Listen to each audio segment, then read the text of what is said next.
followers are seeing. But yeah, I think we're live, and it's actually a big pleasure having today Lukas for this webinar focused on the Czech market. We've been really looking forward to some collaboration with Lukas because he's an OG in the European industry. He's been involved in it since 2012, which is very, very early in the European landscape. He has been involved with a lot of the media in the Czech Republic and also some events like Cannabis in Prague. He's been participating in the Czech industry. So it's a pleasure having you, Lukas. How are you doing today? Hello, Arnau. It's a pleasure to be here, and thank you for having me. Absolutely. And actually, the Czech Republic, this is what we wanted to make the topic of the conversation of today. We have called it Europe's Cannabis Frontier, because it seems that when Europe is starting to advance with more progressive cannabis regulations, the Czech Republic is always there at the forefront since 2013 already with the medical scheme. Now in the last couple of years with the discussion on medical on recreational legalization. It seems that Europe, that Czechia is always pushing at the border there. Do you agree with this sentiment, Lukas, with this characterization of Czech Republic? Yeah, well, I think it can be justified because we have built like a complete cannabis infrastructure in one of the most complete ones in the whole EU. So we have like functioning medical market, which we'll be discussing further, but we also have a very thriving hemp market, and also we legalized the home growing this year. So in general, I think, yes, we are trying to be one step ahead, but we also want to be like in alignment with Germany and other states to move further with the reform on the international level. So it's always great to stay connected and share knowledge with other people in the industry and other stakeholders. And I think your listeners or our listeners will be able to say after the webinar if this is actually the next frontier or not. So let's them to decide. Okay, that's our goal for this webinar then, ascertaining that. So of course we want to start by setting the base of the discussion with a regulatory review. I must say that there's a lot of fake information or information that is not completely accurate online. So it's very important to have an expert here, which is Lukas, that's following the trends, because particularly in the world of AI, even last week I saw some German media reporting a new draft legalization bill in Czech Republic that then Czech press is not reporting. So it's very important to go always to the ultimate sources, and this is why we have Lukas here to cross-validate them. Then we want to go very deep on the medical market. We're going to be looking at the main metrics for dispensation and prescribing of flower and extracts, also some patient trends and also prescriber trends that are relevant to the growth of the medical market, which, as I said before, it's one of the oldest medical markets in Europe, and now it's starting to gain some momentum again. So something we are following very, very closely. Then we want to cover a little bit the CBD situation and the role that Czech Republic has managed to attain as a hub for hemp in the context of the European Union. And then at the end, of course, like always, we are going to have a Q&A. So please do not hesitate to write your questions on the chat. So at the end, we're going to ensure we have 10 minutes for questions. And we have a very packed session. I don't want to make anybody lose time. We have a hard stop at 4 p.m. Central European time. So, Lukas, unless you have any preliminary words, let's move straight ahead. Let's start. Let's do it. So let's start with regulation. And as Lukas was mentioning, something very characteristic of the Czech Republic within the European Union context is the fact that it has more comprehensive regulations for different verticals of the industry. So it's true, we have some markets that have developed some legislation for medical, and even some markets that have decriminalized or introduced a club scheme like Malta or even Germany more recently. But the Czech Republic has been always at the forefront of that. And as we were mentioning, the key was the medical scheme that has been available since 2013, but with successive reforms, let's say in 2021, and then even recently in 2025, allowing GPs to prescribe, this medical system has been gradually expanding. I wonder, Lukas, do you think the legislative framework for medical cannabis is complete in the Czech Republic, or are there some reforms that are still pending and necessary? Well, I think it's basically complete. Maybe even it was complete from the beginning, but from the very start, there were many obstacles which were actually installed by some people working in the health ministry who were actually like lobbying for the pharma companies, and it was actually very bad in the first years, and that's why it took almost 5 years before the program actually started working, and there were some patient numbers which were actually like significant. So. This is actually changing now. I think the attitude is much different, and the current government and the previous one were actually all in favor of medical cannabis. And I think what we are seeing now is just like, and what we'll be seeing in the future are just like minor improvements, some kind of like decrease or something. But I don't think there will be like a big change of the law, because I think the framework is actually well put at the moment, and it just needs just some fine tuning. So you think it's now the time of the operators and the companies to grow the market more than the regulators?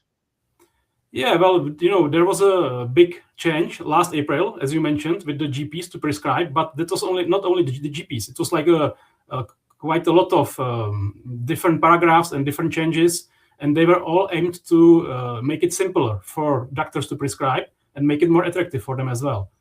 So this change last April, it was like 3 years in the working. So it was like a lot of work, and we weren't talking about it much because nobody knew when it would actually pass. But when it passed, it was actually a huge success. And since then, we are seeing that some changes need to like better implementation. So we will get into that later. It's, for example, the thing with the number of grams per month, and the system which is not allowing to distribute and dispense the grams. So these are but I think these are like technical details which could be addressed, as I said, in like some kind of decree which can be issued by the ministry without even like having a full vote in the parliament. So this can be like kind of a quick action. Very interesting, Lukas. Then we'll continue talking about the medical market, but now let's focus on the regulations for CBD. The Czech Republic has been at the forefront of the EU, let's say, hemp supply chain for a while, but then even specifically for the CBD products, there has been a lot of initiatives to, let's say, harmonize its regulation in the Czech context. The most relevant, I would say, is the increase to 1% THC, which, coupled with of course, the free movement of goods within the European Union, positions the Czech Republic in an advantageous position within the EU. And actually, we've been seeing both distributors serving the EU, establishing in Prague or in the Czech Republic, as well as even companies that were previously based elsewhere have been flocking to the Czech Republic due to this advantage. Do you agree with this sentiment, Lukas? And how also there was some discussion about regulating CBD like kratom, which in the end didn't come through. So maybe can you explain that? Yeah. So first of all, we have become very attractive, not only because of only our laws, but also because of what's happening, for example, in Italy, where the government is actually driving the hemp industry away. So lots of Italians, they were just looking around Europe, and naturally they found Prague as a good spot because it's in the heart of Europe, and the regulations are here quite like well in place for like growing, processing, and even exporting CBD products with THC level up to 1%. So I think we are only second country to Switzerland in Europe to have this 1%. I know that there are more countries now, but we actually legalized this 1% in 2022. So at the time, we were definitely only second to Switzerland and the only one in the EU, because Switzerland is not in the EU. So that's obviously a big advantage if you can work with strains that have more THC, because then you have also more CBD and more terpenes. And this is actually driving these foreign companies to Czech Republic. But at the same time, I must say that the laws, when it comes to selling CBD products as a food supplements in the Czech Republic, are not very clear at all. And it's actually the state authorities kind of don't like it. And they always say it's a novel food thing. And it's like a EU novel food problematics. And with that in mind, they are actually trying to like kind of shut it down, the CBD market in the Czech Republic. I mean, for the oral consumption or for the human consumption. So if you're like an Italian or Spanish company coming to Czech Republic, just do the growing, processing, and then you export it all around Europe, you are perfectly safe, and you have like great regulation, and the environment is quite like transparent. But once you are a company that wants to sell the final product in the Czech Republic, then there are issues because of the novel food. Very interesting. Thanks for the insights, Lukas. I might also want to ask you, for a while, actually, Czech Republic was one of few countries that decided not to ban HHC, and then finally the ban came through, same as in many other European countries. So what's the situation for these hemp-derived psychoactive products in Czechia, and why do you seem to have more open regulations compared to other European countries in this regard? Well, the thing, I think this was the last question that I didn't answer. It was the Psychomodulatory Substance Act and the CBD in it. So this kind of a new category was actually invented by some drug specialists and drug experts in the Czech Republic. And they wanted to create something between illegal drugs and legal drugs to find a middle ground for like psychoactive substances that are low in dangers, not only in terms of one person, but like in general public health and stuff like that. And so they come up with this idea, and they originally wanted to include the CBD, cannabis, up to 1% THC, just to have a category for it. And the other idea was to include HHC and maybe other semi-synthetic cannabinoids and kratom.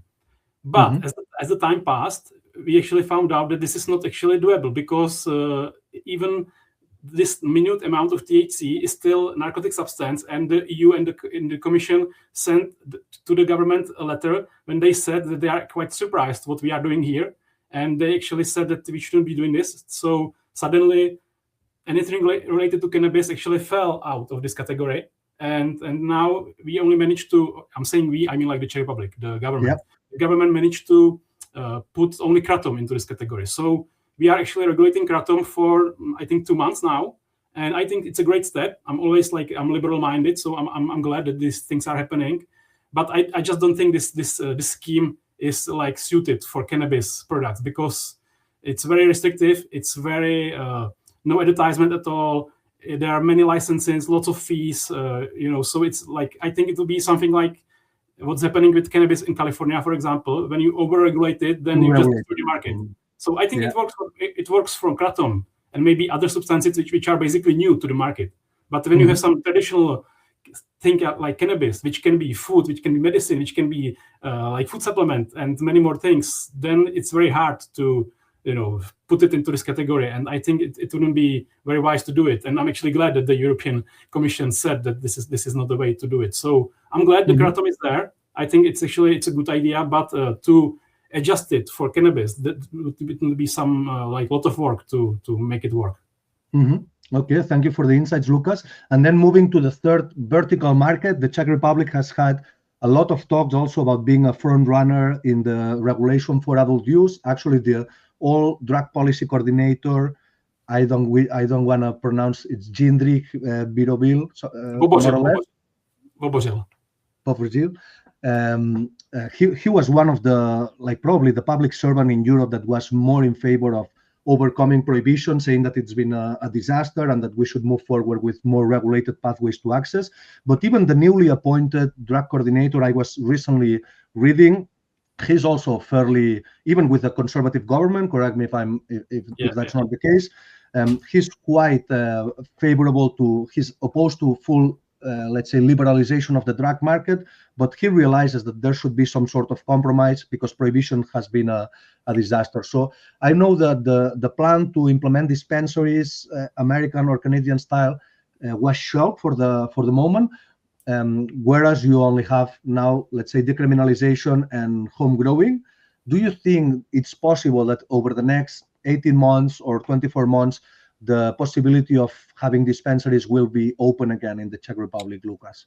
Well, the new drug coordinator, Pavel Bem, is an expert in drug policy, and it's like a close colleague to Mr. Bobožil. So I see it as a continuation of Bobožil's work, which is great, and I'm really happy that he accepted the job and that he was offered the job by the conservative government, as you rightly point out.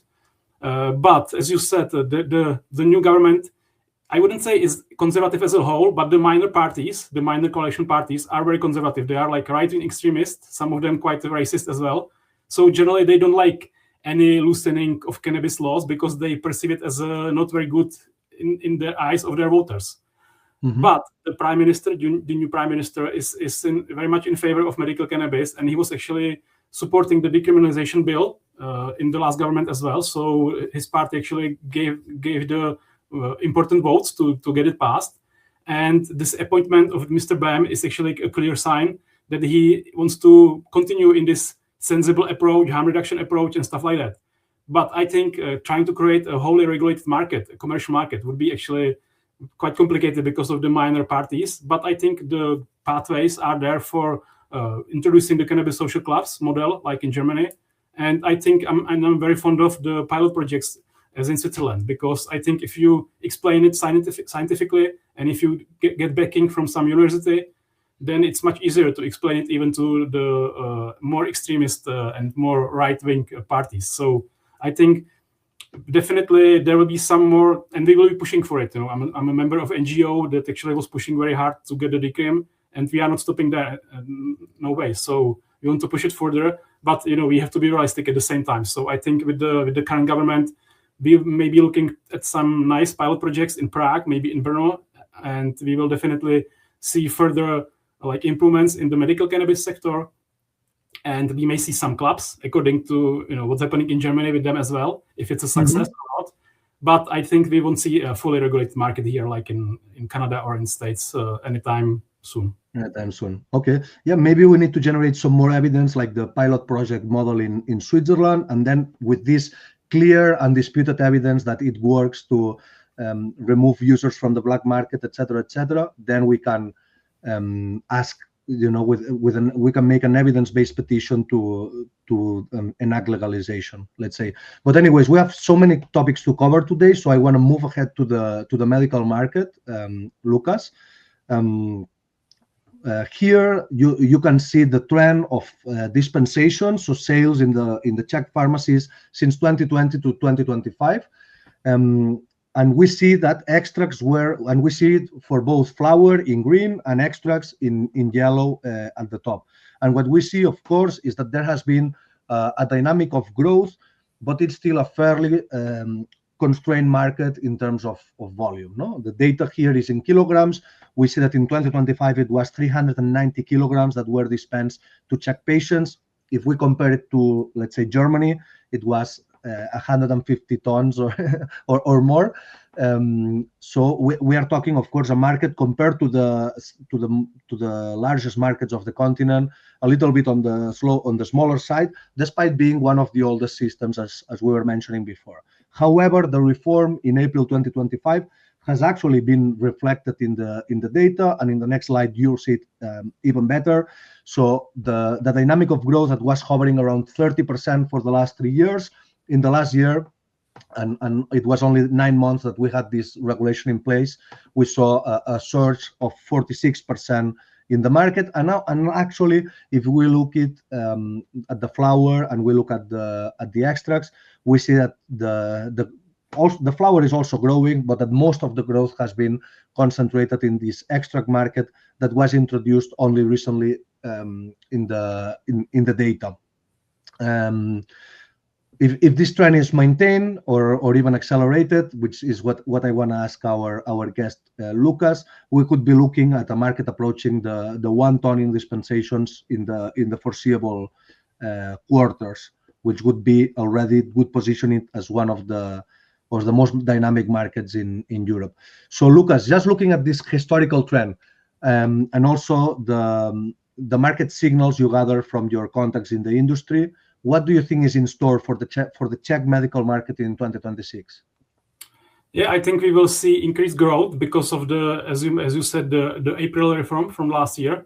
And not only because we have now several hundreds of GPs who are actually in the system and they are now licensed to prescribe medical cannabis, but also, as I said, there were some other barriers, such as some administrative work that every doctor has to fulfill with every cannabis patient.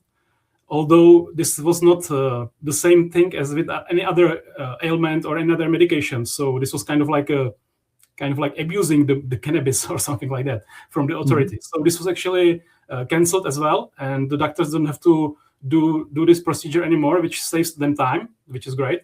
And also, what was also important was the change that the doctors can prescribe cannabis for 3 months.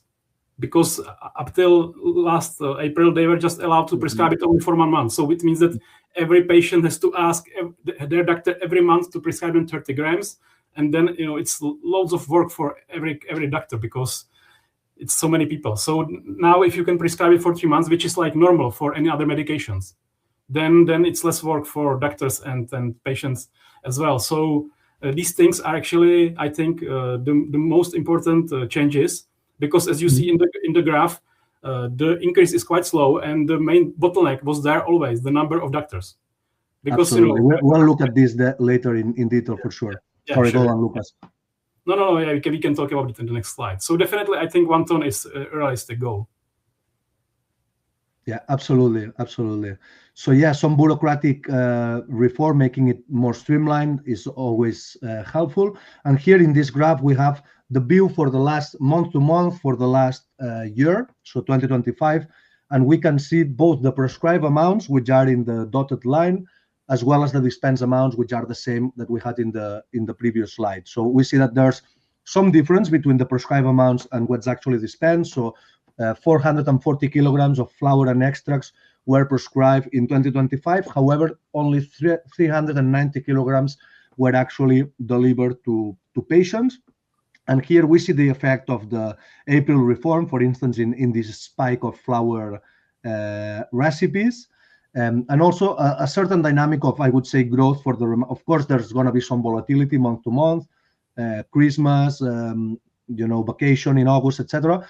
But still, there's the momentum is clearly seen for the flower, and also interestingly so from also the third quarter. In the case of the extracts, there's a renewed momentum, and you see extracts essentially doubling their market size in the last quarter of the year, which, regardless, I mean, we expect even some further growth, but even without further growth, it already points to a larger extract market for in 2026, actually. So, Lukas, can you first explain the difference between the prescribe and dispense, and also what's your view on the evolution of the flower versus extracts, or whether even some of these novel product formats that we see in other markets could arrive in the Czech Republic eventually?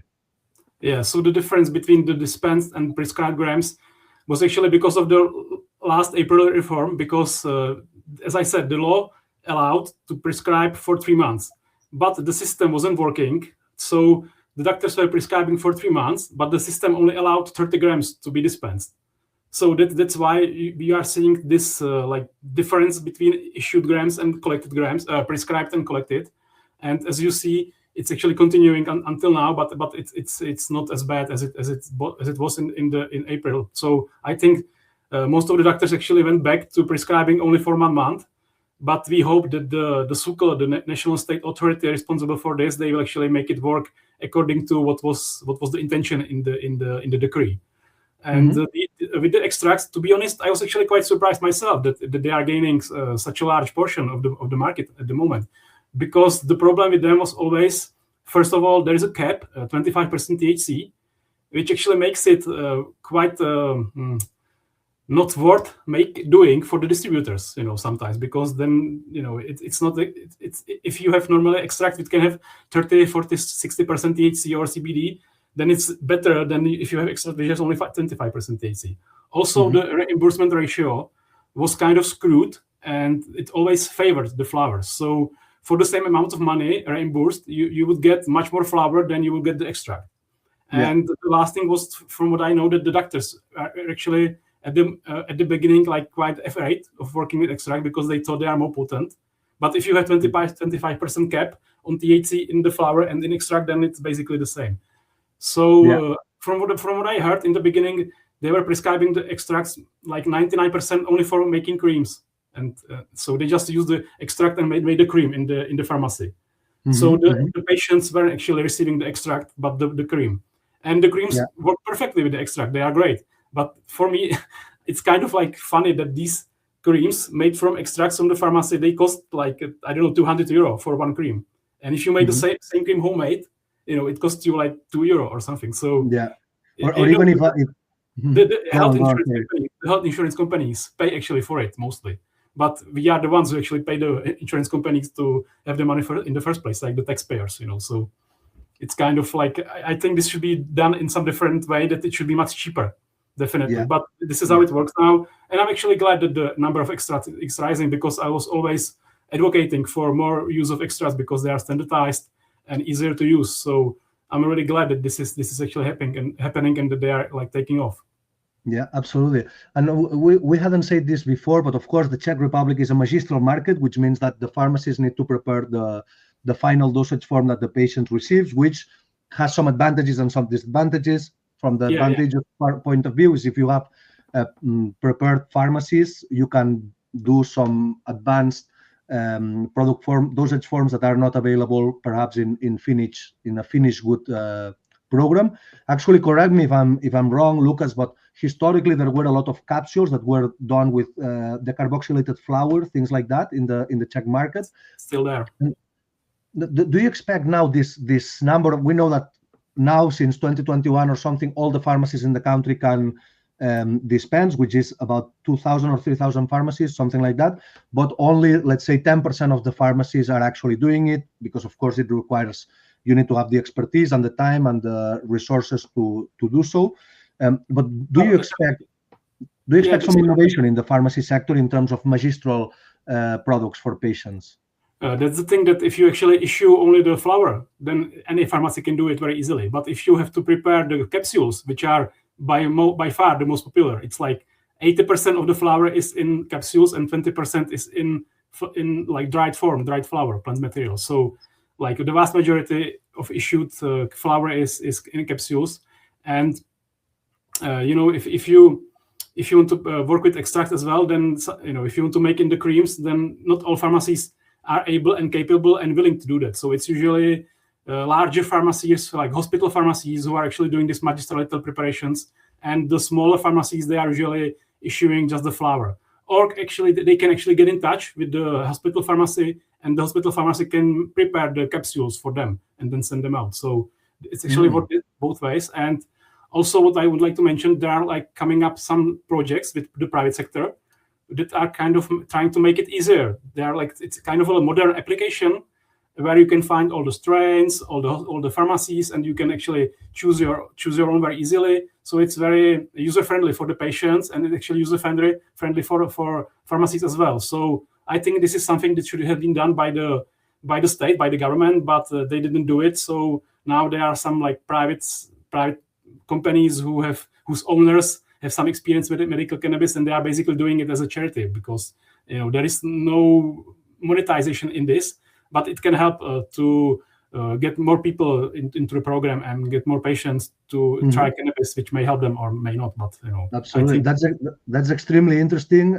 Lukas. And actually, in our next slide, that's what we want to cover. So here we have also official statistics by the SUCL. We have the number of unique patients, which we see that during 2024 and even 2025, it was hovering around 3,500 per month.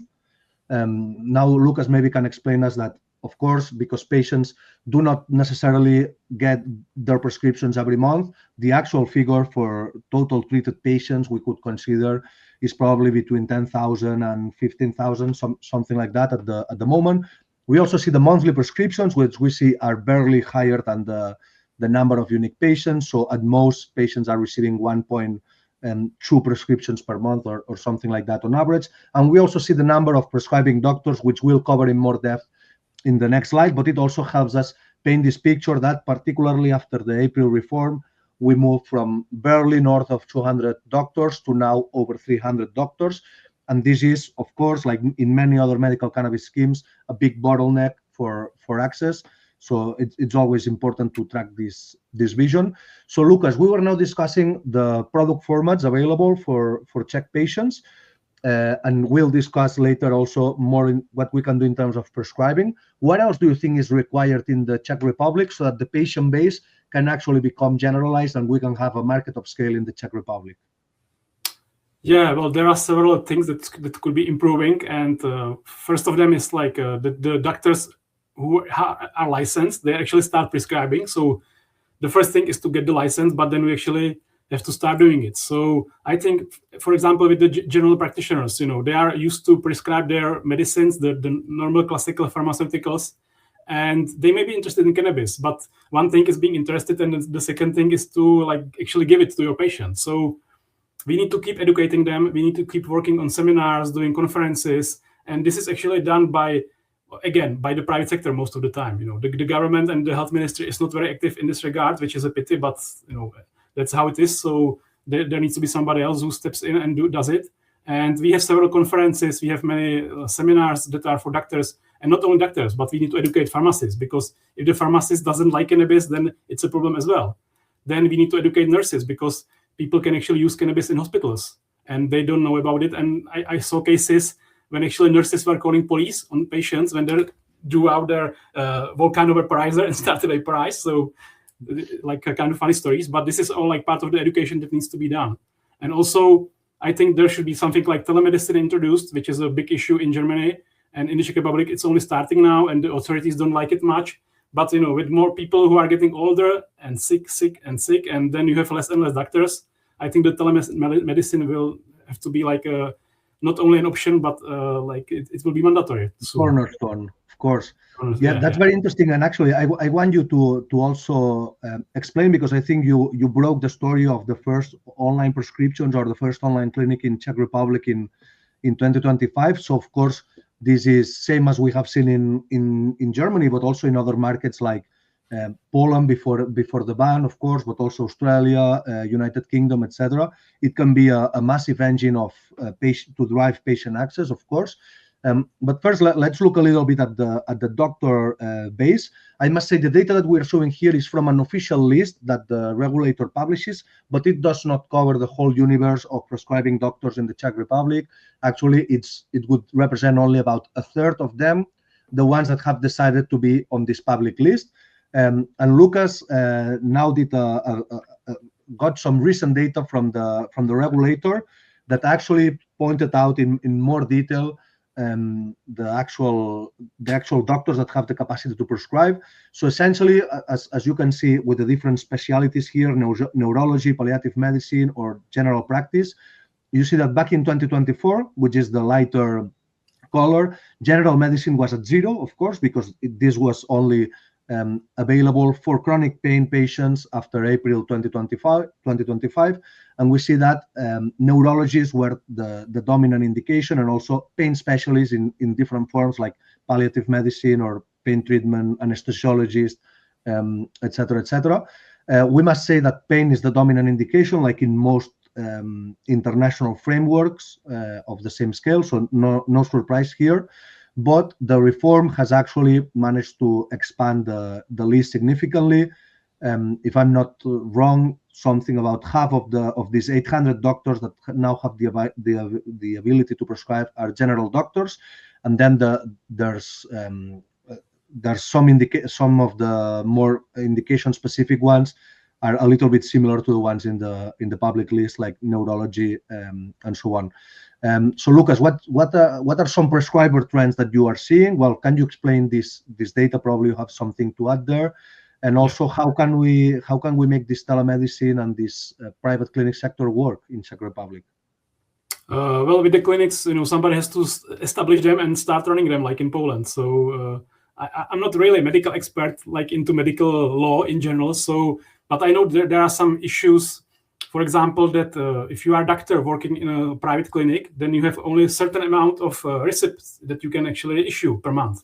If you are working in a hospital, then it's no problem. You can have like 500 cannabis patients and you are okay. But if you are a private doctor in your private something like a clinic or something, then it actually may be a problem, because if you have too many cannabis patients, then you won't be able to prescribe any other medications and stuff like that.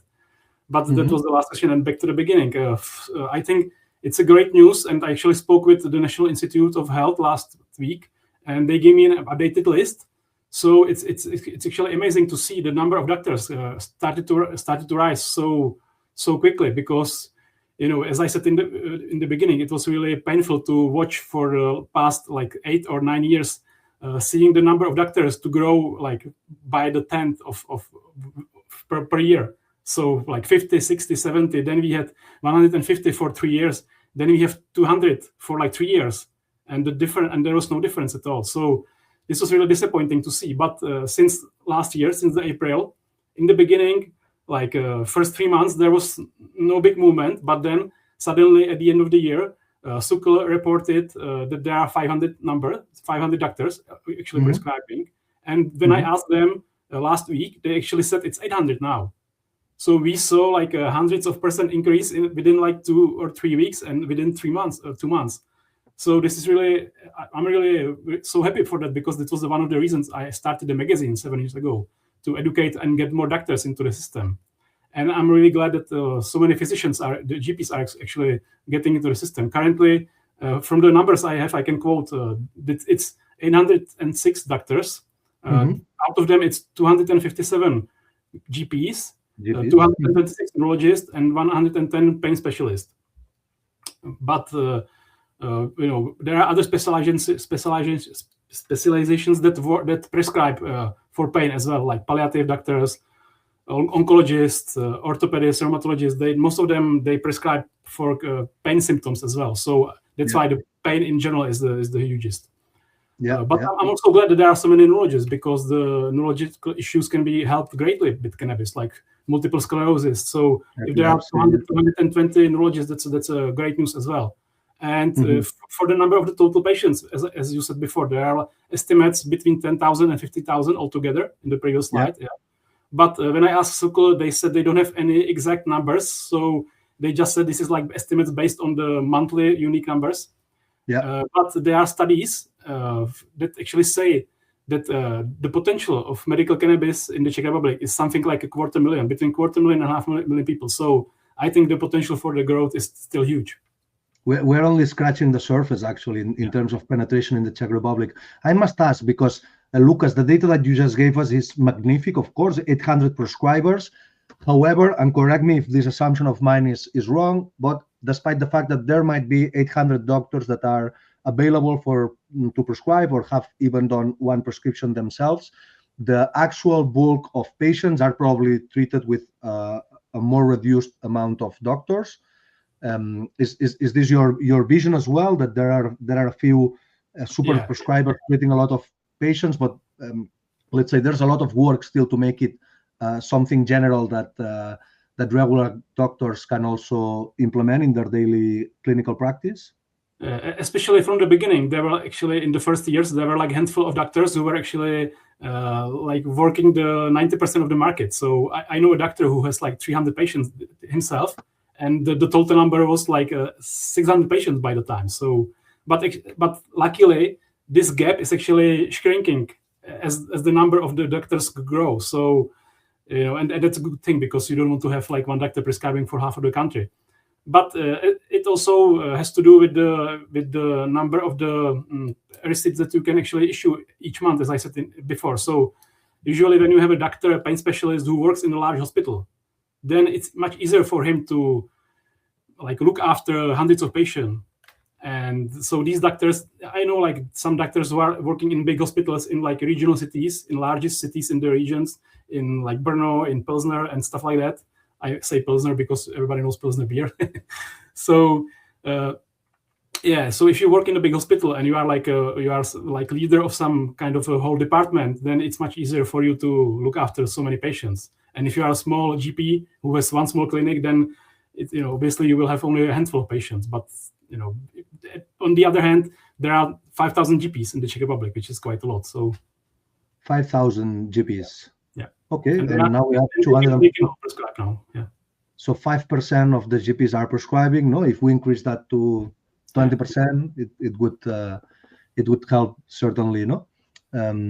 Okay, that's very interesting, Lukas, and something that we are gonna keep exploring over the next quarters. And I look forward to an update on this also, maybe in the next year with more data on the table. What I wanted to discuss now is also the evolving role of the Czech medical cannabis ecosystem in the European supply chain. So actually, as we said before, the Czech Republic legalized in 2013, and through a process of tenders, they allowed some very limited domestic cultivation that was never a resounding success, but a few dozen kilograms per year were produced there and were delivered to Czech patients. You also had imports from the Netherlands for Bedrocan, like most of the countries that started medical programs at the time. But over time, there has been first a lot of new entrants within the Czech market, and by this I mean many of the companies that we have in this slide actually started producing CBD, for instance, in the other more unregulated market that we then discussed, and then they gradually work towards attaining GMP and being able to produce for medical markets. But then second, also a lot of international foreign companies, mostly Canadian, but as we see in these 4 that we have here highlighted, also some from New Zealand, from Israel, from the US, in the case of sorry again, North Macedonia, of course, the extracts by PHCAN, for instance, absolutely.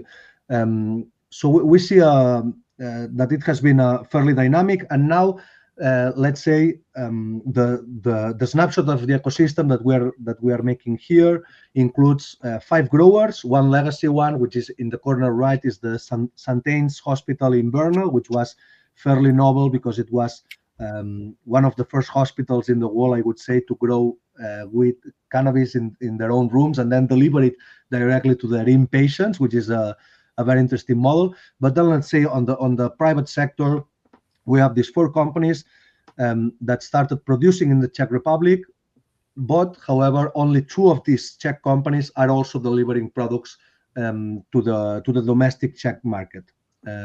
Then we also have a small number of distributors like AstraZeneca, Czech Medical Herbs, and Motagon. Czech Medical Herbs is actually also one of the oldest medical cannabis distributors in Europe, I must say. I think it was founded even in the 90s, but they have been working with cannabis also for a couple of decades, I must say. So, however, what I would highlight from this data is, as we saw before, it was only 390 kilograms that were dispensed in the last year. However, the production capacity of these companies is way higher. We know that, for instance, Germany in the year up to Q3 2025 imported over 2.2 tons, more or less, from the Czech Republic. So it's gaining an increasing role also in the international supply chain. And actually, it was one of the steepest rises that I've seen in the international market, because other markets that were positioning as a production hub, particularly in Europe, like Portugal, Denmark, or North Macedonia, they had their problems. They had a slow pickup of sales, whereas in the Czech Republic, in the first year that you started exporting, you exported over 2 tons in the last year. That's only to Germany, so it's actually probably a little bit higher than that. Also, some other signals that we have is, for instance, in the statistics by the Canadian Customs, Czech Republic is always the 3rd or the 4th country receiving Canadian products. So it's also gaining an increased role as a, let's say, trading hub or distribution hub within Europe. Of course, the access to the German market is very direct. You can just drive with a van or with a truck across the border, which makes it well positioned from this perspective. In terms of costs, I must say, perhaps a few years ago, it was more clearly, it had a cost advantage compared to other European jurisdictions. Now, your GDP has increased, your level of salaries has increased, so you are now, let's say, on the close to the European average, I must say, or even slightly above in that regard. But however, we see that there's a multiplicity of business models that are at play in regards to medical cannabis in the Czech Republic. So, Lukas, you have seen it all unfold, both the development of production capacity in the Czech Republic, as well as this new role as more of a trading and processing hub for other European markets. What do you think is, from a strategic perspective, the positioning of the Czech Republic in this European context, and what should we keep in mind?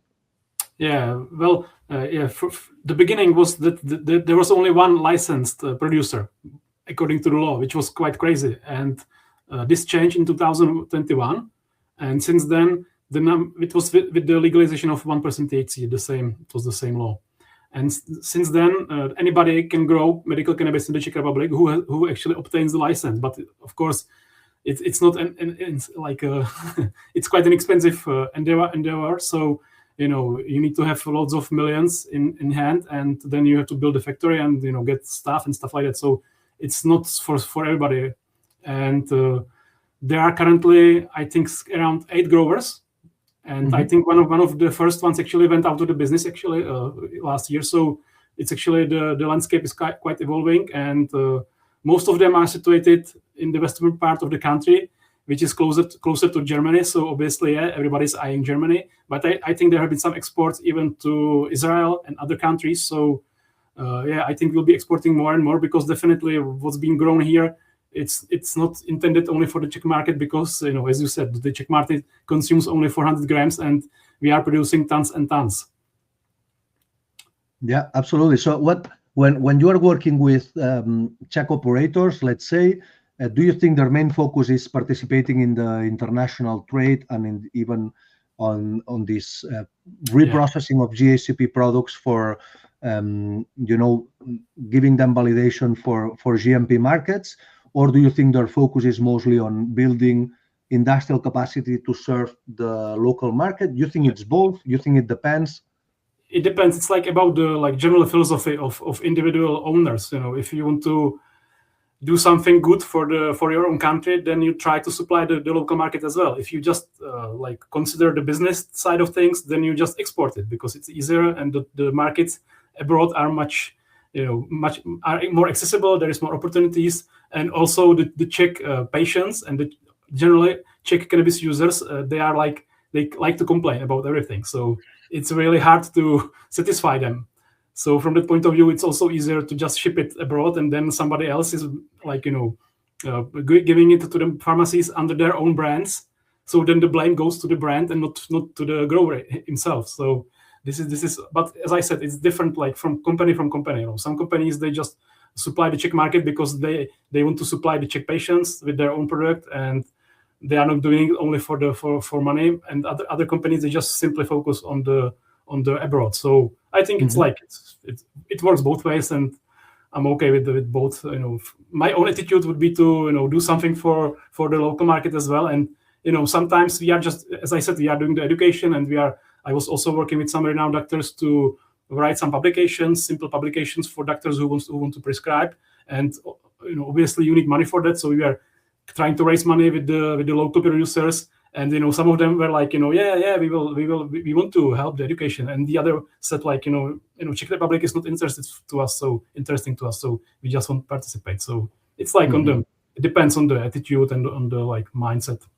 Yeah, makes sense. And what about in terms of foreign players that are going into the Czech market? We have seen over the years a variety of them launching products both on the flower and the extract side.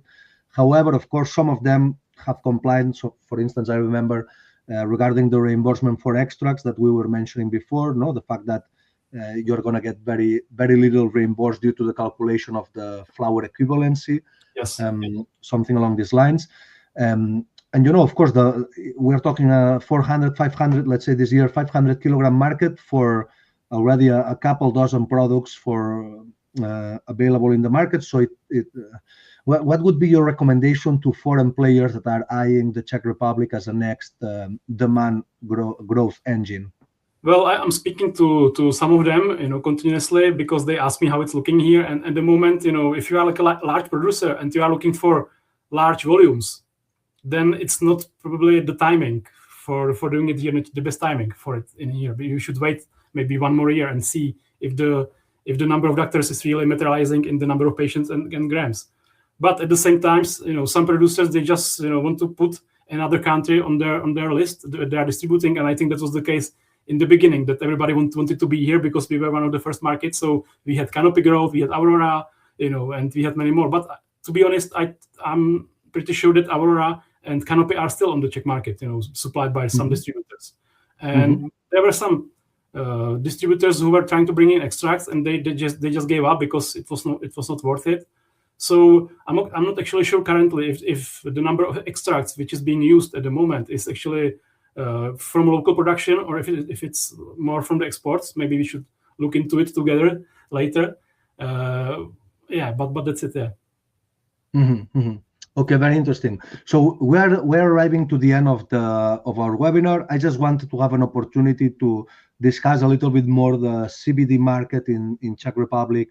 Let's say not just on the regulation side, but also let's say on the more industrial side. Of course, I believe you are a member of the hemp cluster, which has been operating for a while and actually has been very active in, the Czech Republic is always punching above its weight in these international forums, you could say, for cannabis.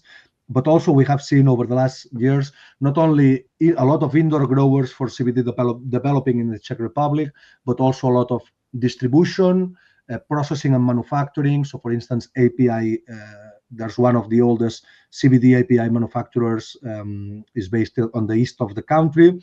And now even given the more lenient legal certainty in the Czech market compared to other European jurisdictions, I would say that a lot of even e-commerces or consumer-focused companies are also developing quite nicely in the Czech Republic, apart from some brands that have been in the sector for a while, like Karun, for instance. I remember those creams already in 2018 or 2019 were in the Spanish market, for instance. So what's your assessment of the current state of the CBD market, Lukas? Do you think it's this role of as a CBD hub is gonna be something that will continue, or do you think a lot of these players are pivoting to medical and to more regulated side of the industry? How do you see the trends for the CBD sector over the next? I think the larger players who are like looking internationally, they will continue doing what they are doing, because as I said, if you just grow it, process it, and then sell it abroad, then it's a no problem. But the problem is when you want to sell it on the Czech market. But there are like the hemp industry is actually thriving here, like the industry. I don't like to call it CBD industry, because for me hemp is more like a seed and hemp seed oil and this like food stuff, and this is really thriving here. We have like several companies that came from nothing, and they are like quite large at the moment, operating with several millions of euro and stuff like that. So this is actually going on. But as I said, we still have this gray zone with the novel food and stuff like that, and sometimes the Czech state authorities, they say we need to ban this and prohibit this because EU says so.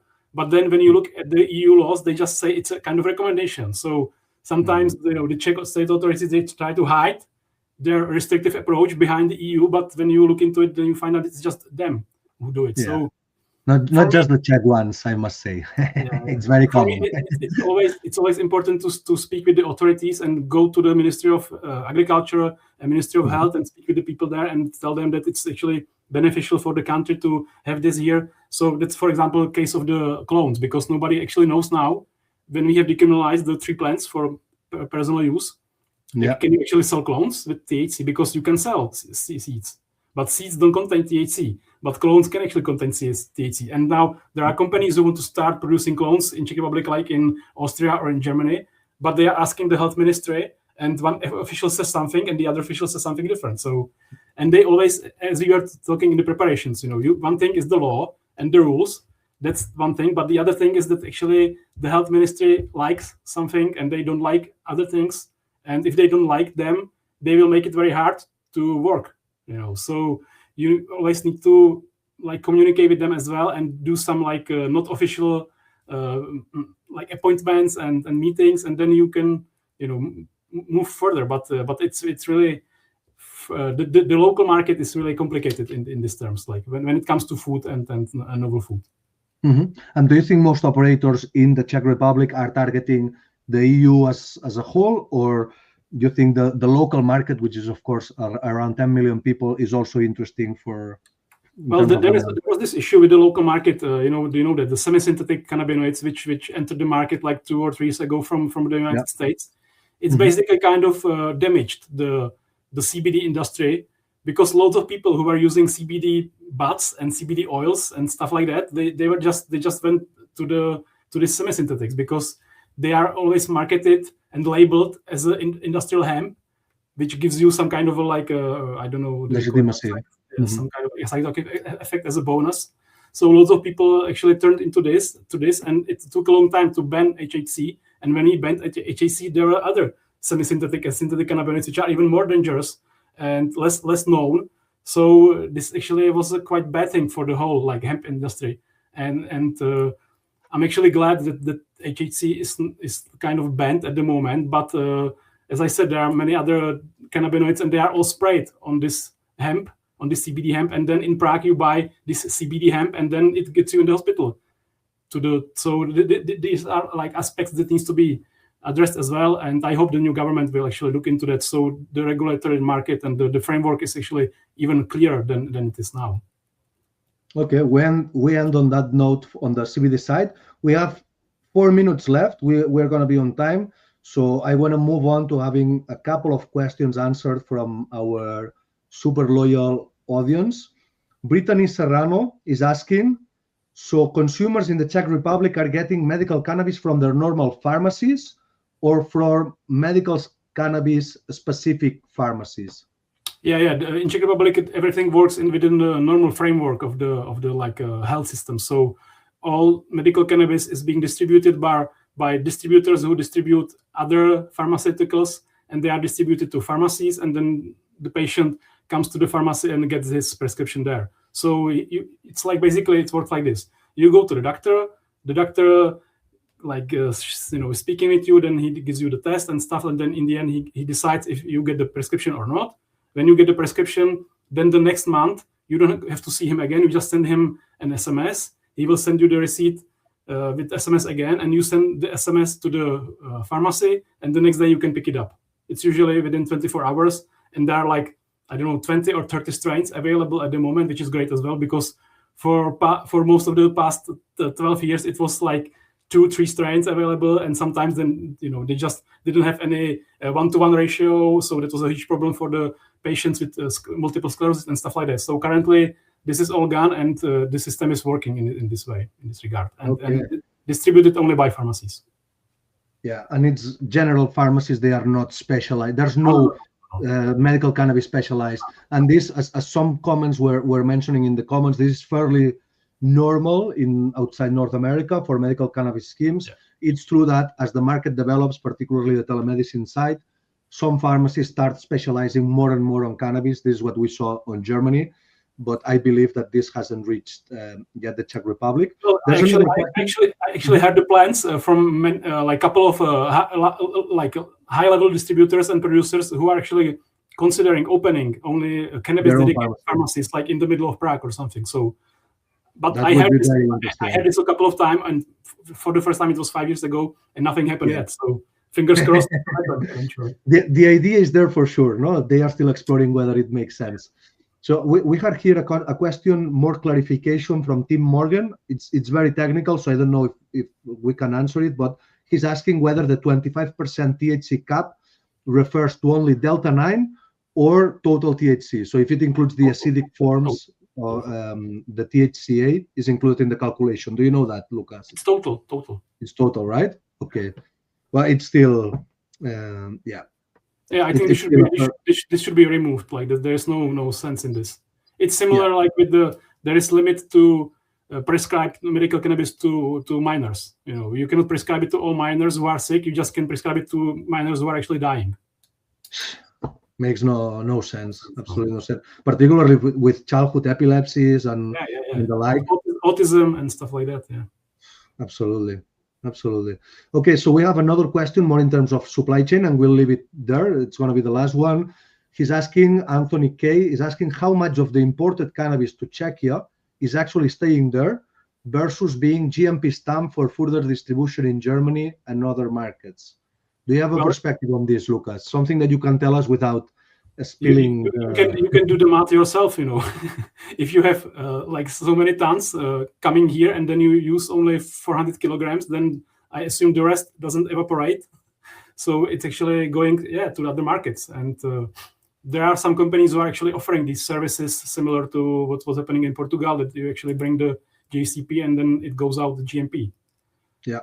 But I think, they all need to obey the rules, because, as I said, the Czech authorities are very strict about it. And I think that's why also our country didn't have the same issues as in Portugal, because our authorities have been strict from the beginning. And so this is one of the advantages. I was mentioning most of the time the disadvantages of being too strict, but there are some advantages to that as well. So, absolutely. Okay, so we have reached 4 p.m. Thank you so much to of course, to Lukas Hort for all his knowledge on the Czech Republic. please do not hesitate to open on the DMs to either Lukas or myself for any further clarification. We hope you enjoyed this session.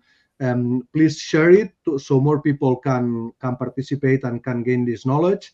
And yeah, I hope you all have a nice day. Let's see you on the next edition of the Canna Monitor webinars. Thank you all. Thank you, and have a nice day.